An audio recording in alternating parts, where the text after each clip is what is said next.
Food vlogger Magdalena dihujat gara-gara ini. Halo semuanya, balik lagi di Super Fact.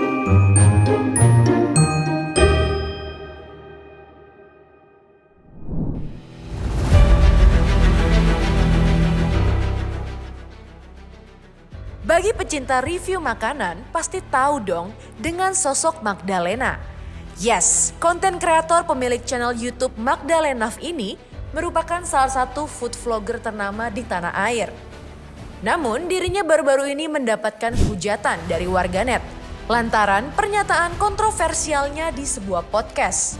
Sebelum membahas kronologinya, kita ke newsroom terlebih dahulu.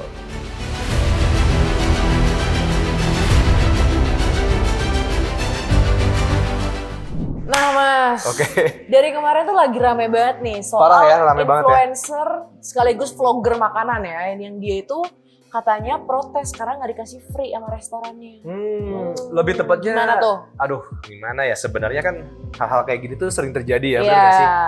Kadang yang namanya urus perizinan itu nggak semua pemilik bisnis tuh aware dengan yang namanya konten kan. Betul. Ada yang memang mereka kayak, gue dapat apa nih dengan lu kontenin gitu kan? Betul Ada yang sekali. memang mereka kayak udah paham kayak, oh gue dengan dikontenin seperti itu nanti bisnis gue akan mungkin meningkat secara penjualan dan lain-lain. Betul. Dan biasanya tempat makan itu mereka paling ya udah mereka undang influencer kayak Super Nongki. Nah, Itu kan beda ya. Aduh, Kita beda. memang sebelumnya udah bikin perjanjian, Appointment dari udah jauh-jauh appointment dari hari. jauh-jauh hari untuk mereview makanan juga tempat restorannya. Cuman kayaknya kalau yang dari ceritanya si Magdalena ini, dia itu memang lagi ya udah lagi jalan. on the spot kali ya? On the spot aja makan, terus kayak tiba-tiba ya dia minta untuk free. Mungkin itu salah juga ya guys, Ya. karena banyak juga artis-artis lain ataupun influencer-influencer lain itu yang makan di tempat dan tetap bayar. Iya, gitu. sebenarnya kan ini permasalahannya adalah simbiosis mutualism kan. Betul. Ibaratnya kayak konten kreator itu butuh tempat ya untuk kontennya mereka. Ah, Dan sebenarnya si pebisnis ini atau si pemilik Betul. toko ini atau kafe kan biasanya mereka Butuh dapat exposure. exposure-nya.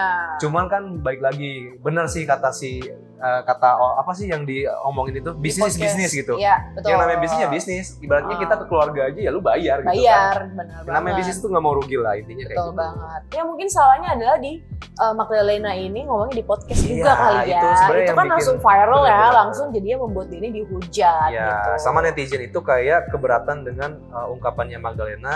Dia bilang kayak, gue tuh punya followers ya kan. Iya, Gua- betul. Jadi dia tuh menjual exposure-nya dia dengan tujuan untuk kayak seolah-olah kalau kata netizen kan ngemis apa ya, ngemis konten apa ya? Ngemis makan. Iya, kayak Bukan gitulah makanan pokoknya. ya. Pokoknya gitu lah guys, coba kita lihat Iya. aja detailnya di Yes, berikut ya ini. kronologinya.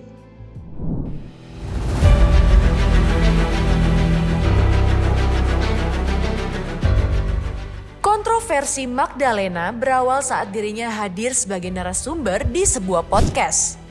Magda menceritakan pengalamannya selama menjadi food vlogger. Dirinya menyayangkan masih ada pemilik usaha resto yang belum bisa menghargai keberadaan food vlogger. Magda pernah mengalami hal yang kurang menyenangkan. Saat itu, ia mengunjungi sebuah restoran ternama. Namun, sang pemilik resto justru tak bersikap baik dengannya. Padahal sudah ditawari bantuan untuk mempromosikan restoran tersebut. Dan ia pun mendapat penolakan. Selain itu, ia juga menilai pelayanan dari restoran tersebut kurang menyenangkan. Dan ia pun tak dijamu dengan baik. Satu pernyataan yang membuat geram netizen adalah Magdalena seolah-olah menyombongkan followers media sosialnya. Sebagai jaminan, memberikan efek positif saat sang pemilik usaha menanyakan apa yang akan didapat oleh pelaku bisnis dari dirinya. Nah, penuturan Magdalena ini justru menjadi bumerang bagi dirinya. Dan dari sanalah ia mendapatkan banyak hujatan dari netizen. Banyak netizen yang mencap Magda sebagai seorang yang sombong. Dan tak seharusnya Magda memaksa pemilik bisnis untuk memberikan tawaran kerjasama dengan iming-iming, exposure, atau followers.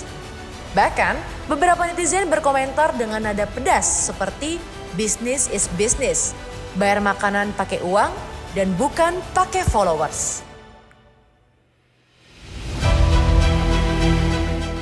Nah, kalau dilihat tadi sih penjelasannya intinya itu emang Cuma masalah komunikasi aja sih sebenarnya Iya, gitu. betul juga. Dan juga mungkin dari Magdalenanya itu jangan kayak seakan-akan karena lo emang vlogger. Jadinya semua orang aware ya kan? Semuanya aware gitu loh. Yang memang masyarakat itu kan pasti ada yang tahu, ada yang enggak. Betul. Jadi mungkin lebih berhati-hati aja untuk kalau misalkan kalau mau kayak gitu. Cuman kalau misalkan emang dari tempatnya ternyata emangnya kayak Kak Magdalena ya mungkin itu ya, bisa itu beda lagi, itu beda lagi ya lagi, kita. Cuman ya. kan semua orang itu beda-beda. Ada yang tahu kita, ada yang nggak tahu kita bener. juga. Karena kan nggak semua orang aware juga ya, apalagi mungkin yang punya udah berumur kan dia nggak pernah nonton YouTube-nya dia kan, bisa jadi kayak nggak tahu gitu. juga ya gitu. Intinya ya lebih wise sih, lebih dewasa aja, lebih bijak lagi kayak betul gitu. banget. Oke guys, itu aja untuk kali ini. Coba kalian komen di bawah kalau kalian itu, kalau menurut kalian Magdalena tuh gimana sih? Apakah wajar-wajar aja dia kayak gitu ataukah seharusnya dia nggak kayak gitu? Coba komen di bawah. Menurut kalian gimana? Oke, jangan lupa untuk komen dan juga like, dan juga jangan lupa untuk nyalain notifikasinya biar kalian gak ketinggalan video seru lainnya dan bantu kita untuk mencapai 1 juta subscriber. Bye bye.